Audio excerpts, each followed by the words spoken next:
बिहार और यूपी का चुनाव देश की राजनीति की दिशा तय करती है और इसी सिलसिले में इसी को समझने के लिहाज से मैं छत्तीसगढ़ से चल करके अभी बिहार में हूँ और बिहार में गांधी आश्रम है ये, जहाँ से गांधी जी ने 1917 में पहला उनका सत्याग्रह शुरू हुआ था।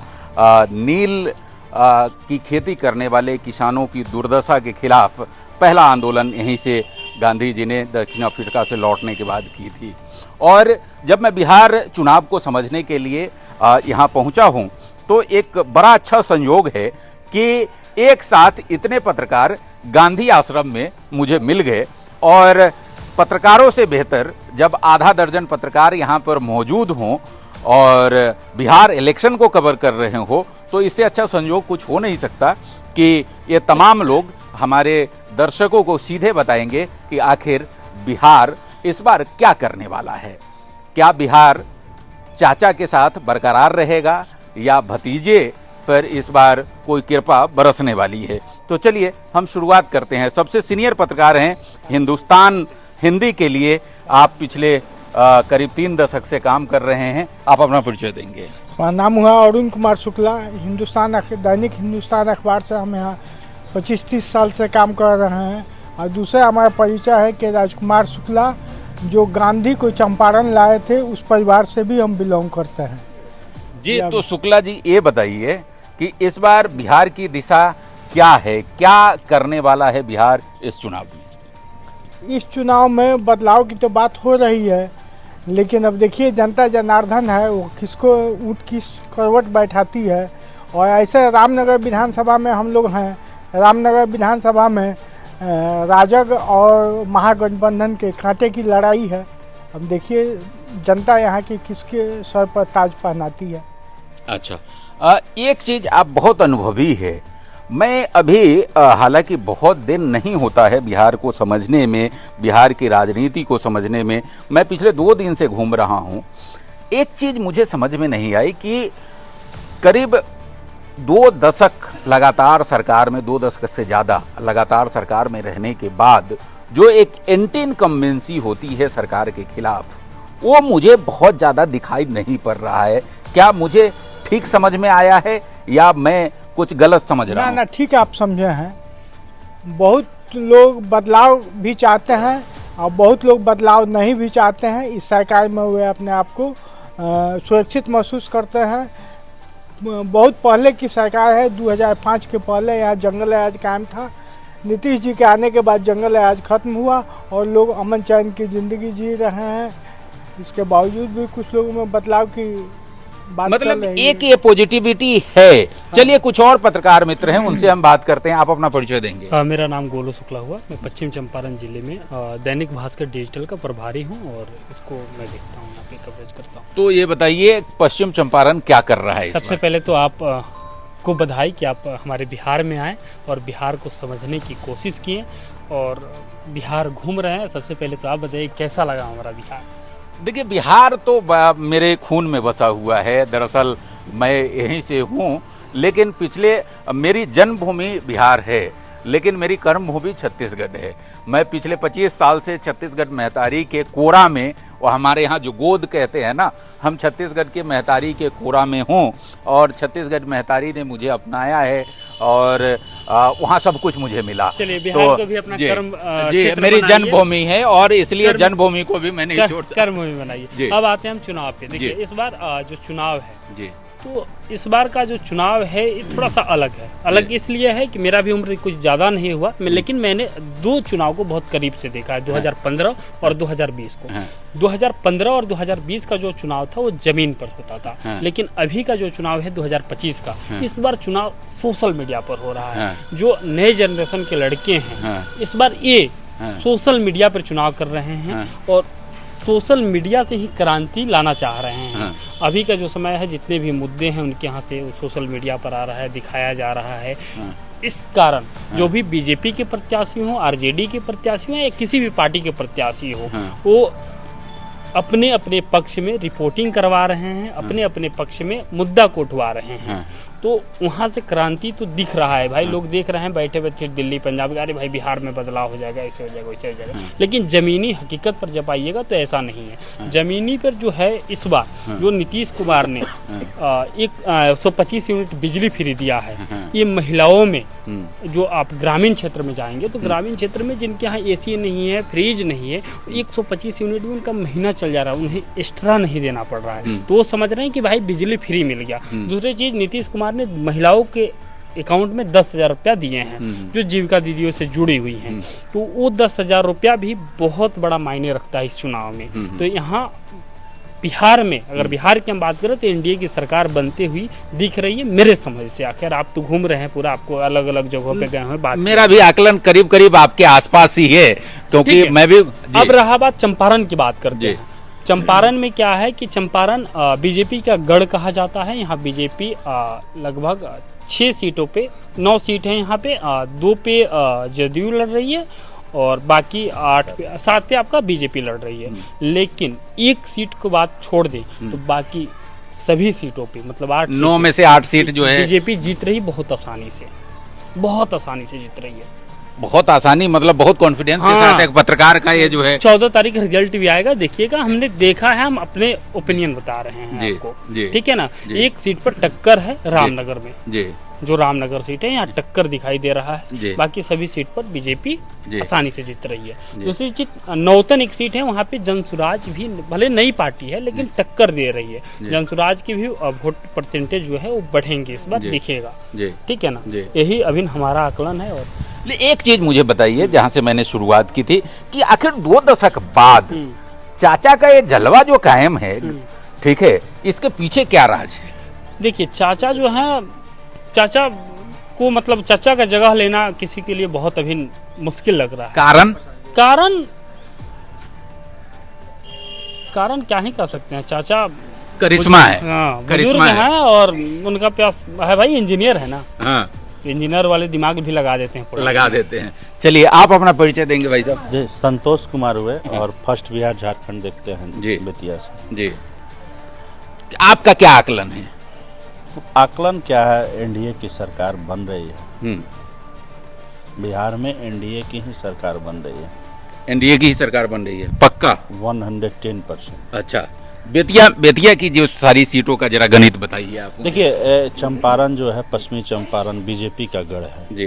पिछले बार जो है 9 सीटों में 8 सीटों पे भाजपा का जी, और इस बार भी जी हमारे आकलन के अनुसार 9 के 9 सीट जो है एनडीए के ही खाते में जा रही है जी।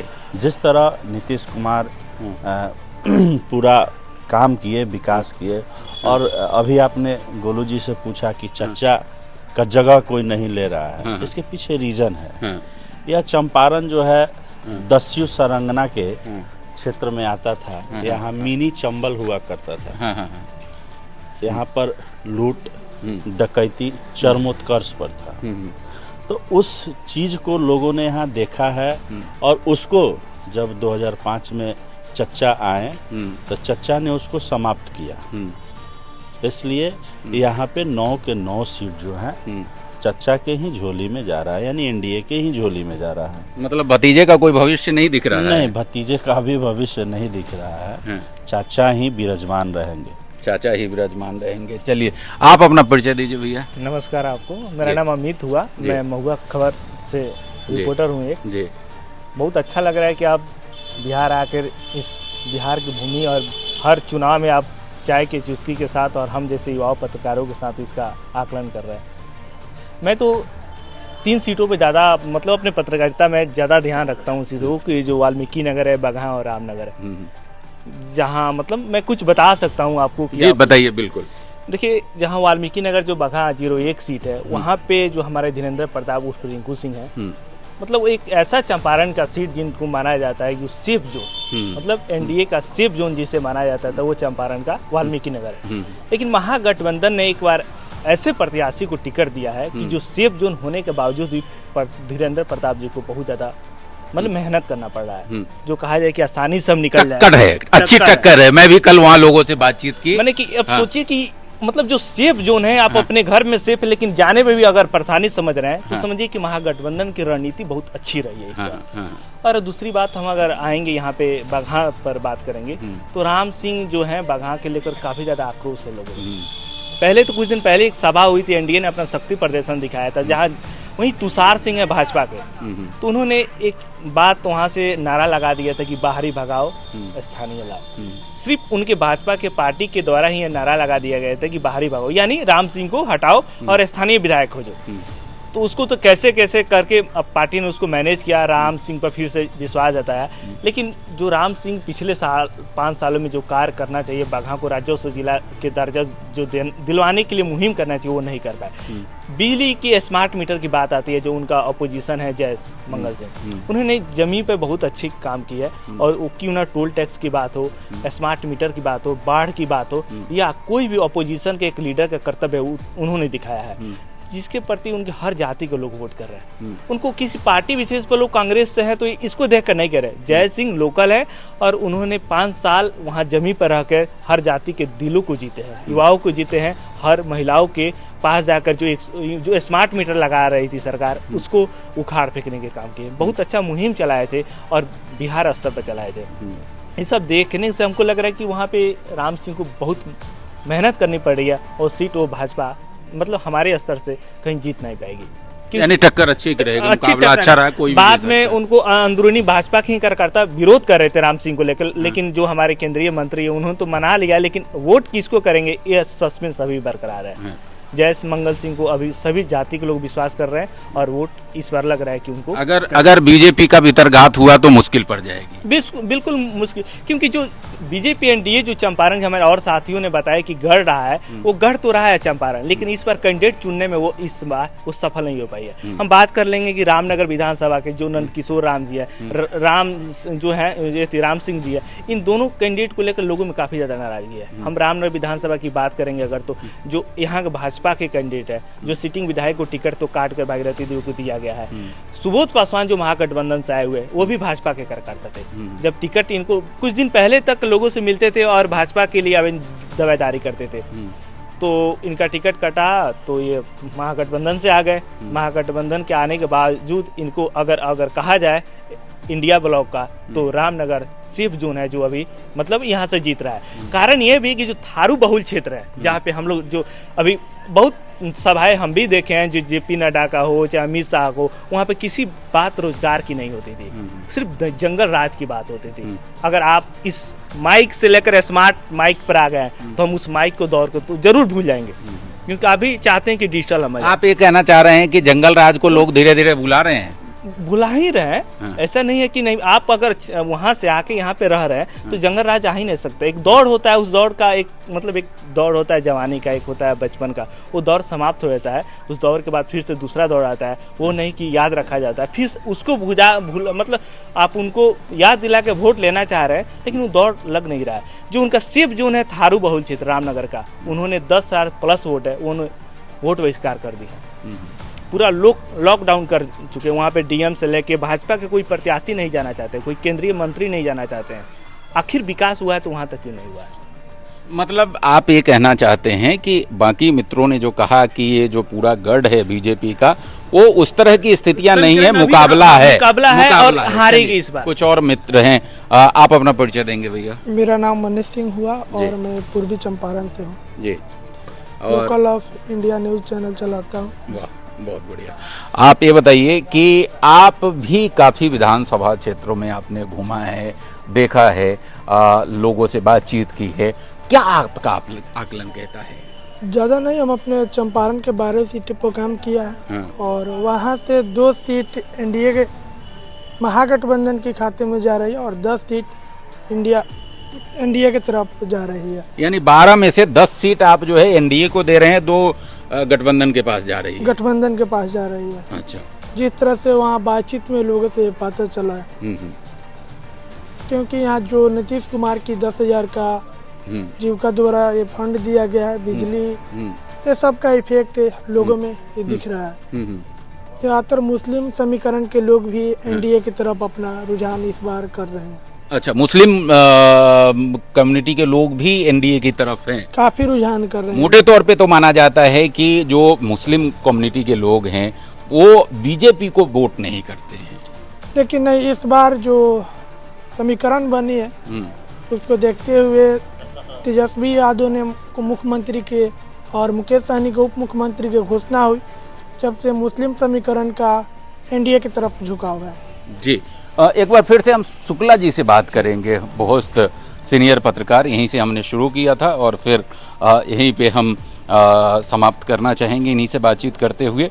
ओवरऑल पूरे अगर बिहार की बात की जाए, आपने यहाँ की बात तो की, ओवरऑल पूरे बिहार की बात की जाए तो ओवरऑल पूरे बिहार में क्या सीन बन रहा है? सीन तो एक तरफ से बदलाव की भी दिखाई दे रही है और दूसरी तरफ यह भी दिखाई दे रही है कि पुनः राजग की सरकार बनेगी, एनडीए की सरकार बन जाएगी। किसी तरह से ये लोग अपना जोड़ तोड़ करके भाजपा जदयू मिल करके, और ये 5 पार्टियों की टीम है जी, पांचों पार्टी अपना दमखम लगा करके चाहेगी कि किसी तरह सत्ता हम आ जाए, क्योंकि इन लोगों को भी डर है कि अगर सत्ता नहीं आती है तो हम लोगों को बहुत बड़ा विरोध का सामना करना पड़ेगा और बहुत सारी योजनाएं जो लूट खसोट हुई है उसका भी पर्दाफाश होगा। तो ये भी कारण है, इसीलिए भाजपा जदयू अपना ताकत लगाए हुए है और भाजपा जदयू ने अपनी सारी ताकत केंद्र से लेकर के और बिहार में सारा ताकत झोंक दी है। अच्छा शुक्ला जी, एक चीज़ ये बताइए कि इस बार जैसे पिछले चुनाव तक हमने देखा कि बड़ा भाई छोटा भाई, जो यहाँ पर जेडीयू है, भारतीय जनता पार्टी के बड़े भाई की भूमिका में हुआ करती थी, उसको ज़्यादा सीटों पे वो चुनाव लड़ती थी। पहली बार हुआ है यहाँ पर बिहार में जब बीजेपी और जेडीयू बराबर सीटों पे चुनाव लड़ रही है। दूसरा, मुख्यमंत्री का चेहरा भी घोषित नहीं हुआ इस बार, पहली बार ऐसा हुआ है, तो इसका कोई असर आपको दिखा कहीं पे?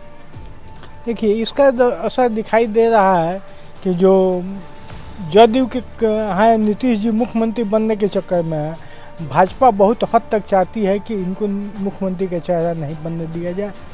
चुनाव बीतने के बाद अगर रिजल्ट आता है तो अगर नीतीश की सीटें अगर कम आती है तो उस परिस्थिति में भाजपा का मुख्यमंत्री लाया जाए बिहार का। लेकिन ऐसा होगा चाचा फिर पलट नहीं जाएंगे, पलटू चाचा? शायद तो उस समय का राजनीतिक गणित पता चला चाचा फिर से जो है भतीजे के साथ मिल लिए, ऐसा नहीं होगा? राजनीति में कुछ भी संभव है। राजनीति में कुछ भी संभव है। कोई किसी का अस्थाई न दोस्त होता है न दुश्मन होता है। सत्ता के चलते कुछ भी किया जा सकता है। जी, तो शुक्ला जी बहुत सीनियर जर्नलिस्ट है, हिंदुस्तान हिंदी के लिए लगातार पिछले 3 दशक से काम कर रहे हैं। तमाम पत्रकारों को हमने सुना और जो लब्बो लुआब निकल करके आता है उसमें लब्बो लुआब ये है कि सबसे बड़ी बात जो मुझे दिख रही है बिहार चुनाव में, करीब 2 दशक से ज़्यादा तक सत्ता में रहने के बावजूद नीतीश कुमार जो मुख्यमंत्री हैं, इस बार उनके स्वास्थ्य को लेकर के भी बहुत दुष्प्रचार किया गया और प्रचार भी किया गया, क्योंकि स्वास्थ्य तो उनको खराब है ही। लेकिन उस सब के बावजूद जो एंटी इनकम्बेंसी जेडीयू यहाँ की जो सरकार है, राष्ट्रीय जनतांत्रिक गठबंधन की सरकार, जो इसमें बीजेपी है और जेडीयू, उसके खिलाफ उस तरह का एंटी इनकम्बेंसी धरातल पर नहीं दिख रहा है, एक बड़ी बात। दूसरी बात, एंटी इनकम्बेंसी नहीं दिख रहा है तो मुकाबला बहुत रोचक है, दिलचस्प है और महत्वपूर्ण ये बात है कि एक तरफा तो बिल्कुल नहीं है। ठीक है, जो जेडीयू और भारतीय जनता पार्टी जो गठबंधन है, राष्ट्रीय जनतांत्रिक गठबंधन एनडीए, उसका पलड़ा भारी कहीं कहीं दिख रहा है। लेकिन ये चुनाव है, चुनाव के नतीजे जब तक नहीं आ जाते तब तक आप कुछ कह नहीं सकते। लेकिन इस पत्रकारों ने एक राय जो आपके सामने रखी, उससे एक स्पष्ट तस्वीर तो आप तक बिहार की पहुंच ही गई होगी। अगली बार किसी बिहार के किसी अन्य विधानसभा क्षेत्र से कुछ विशेषज्ञ लोगों के साथ मैं आपके सामने हाजिर होऊंगा। तब तक मुझे इजाज़त दीजिए और एडिटर जी न्यूज़ जी, यदि आपने अब तक सब्सक्राइब ना किया हो तो इसे सब्सक्राइब कर लें। हमारा वीडियो अच्छा लगा तो इसे लाइक करें और शेयर करें। नमस्कार।